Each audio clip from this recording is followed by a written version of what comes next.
Hey guys, Dwayne here. Today I want to talk a little bit about absolute thinking and how we can use that technique to help us through narcissistic abuse when we're trying to recover from it.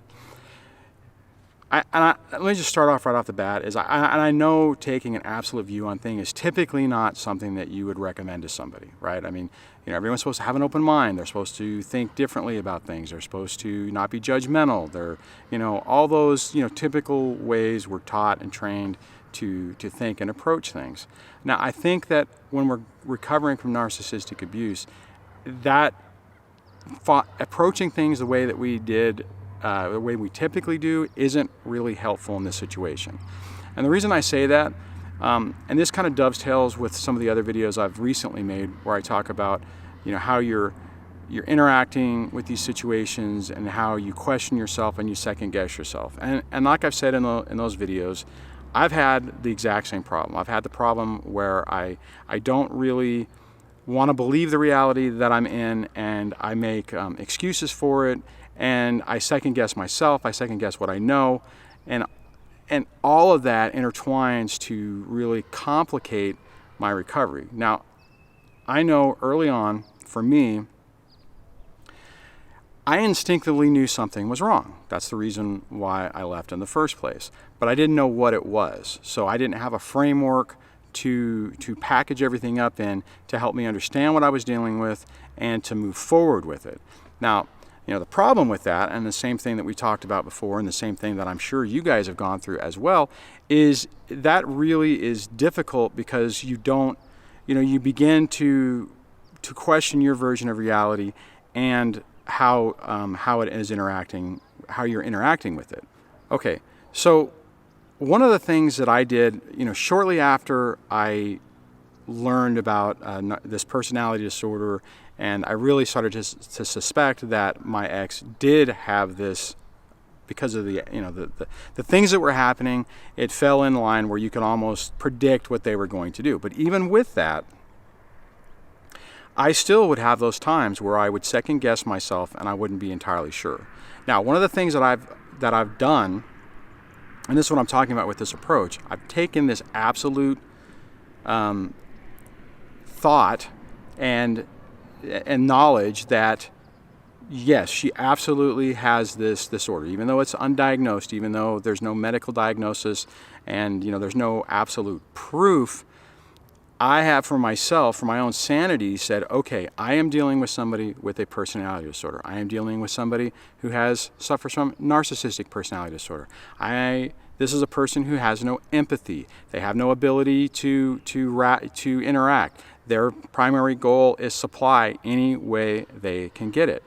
Now, the reason this is important, and the reason I wanted to take a moment to talk about this specific approach, is the reason this has helped me is because when I have those moments where I start questioning things and I'm not entirely sure, I'm a little bit off kilter, and I'm doubting myself, my inner voice now will kick in and it will say, this is the truth. The truth is she never loved you. The truth is she has this mental problem. The truth is she will do things to the kids because she has no ability to recognize what she's doing. Anytime she's being nice, it's to do something, for her own gain. It's not genuine. Now, a lot of that's harsh, right? And it's very judgmental, but I think the key, at least in my mind, the reason it was key and the reason that it helped me is that it calmed me down when I started to get really flustered and emotionally upset and basically traumatized, and I was having an emotional flashback. It was a way, you could call it a mantra, to play in my head to get me to calm down, realize that no, I know what this reality is, and not beat myself up on it. Now, I get that it's not exactly, a traditional approach that you would use, that I would recommend anything, right? I mean, if I sat here right now and I told you to approach every situation with every person you knew as an absolute and stereotype and stuff like that, I mean, that's really not the appropriate way to deal with things. But in these situations, whenever you are in such distress and in such turmoil and in such trauma, I think it's really important to find a framework that you can use, and it'll help you calm down and get through these things. And guys, that's the critical part on this, because otherwise you beat yourself up, you allow yourself to get either re-sucked back in, re-traumatized, and allow yourself to continue to be vulnerable to basically attack. I hate to say this. I hate to even throw this out as a technique and an approach, but I think especially early on with this, you have to give yourself time. You have to give yourself time to recover from this.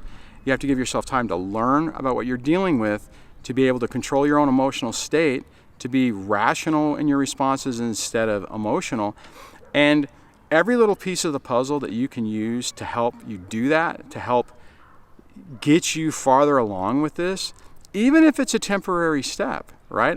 Not all this stuff is going to be the same way. I've talked in previous videos about the different phases of this. This, I think, is a phase that maybe you don't have to go through, but I would recommend that you consider it, because I think that it can do a lot to help you maintain your resolve to not let your guard down and re-traumatize yourself.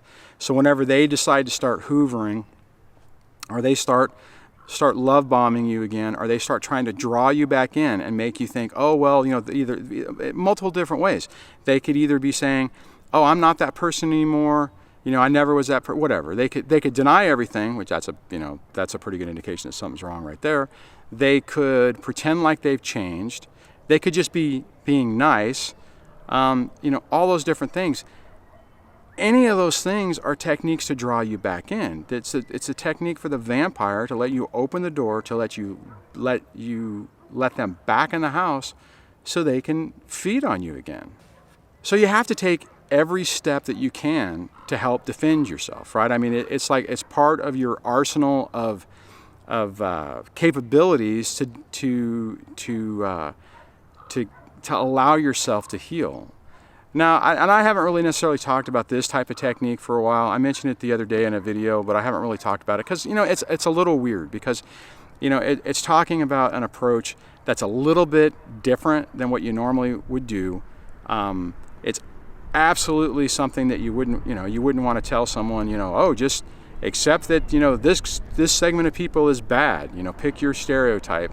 They're bad because of X, and they're all this way. It's very judgmental, and it's very, not a very open way of thinking. But I think in these situations, especially whenever the stakes are serious, because it's your own sanity that you're playing with, it's important to find something to help you through it. And I think that this absolute thinking is a way that you can just say, okay, I accept it. I accept this is my reality. This is the person I'm dealing with. They are this. They were always this. If they do something that makes me question it, no, they are that. It will help you because you won't allow yourself to get drawn back in. Okay, so I'm going to wrap this video up. If you have some ideas or thoughts that pertain to this, and you think that would be useful, please share them in the comments below. I know that's a little bit of a different thinking. If you agree with it, let me know. If you think that it's a flawed approach, please put that in the comments as well. If you like this video, give it a thumbs up. If the channel's helping you, please subscribe. And I will talk to you guys on the next video. So take care. Bye.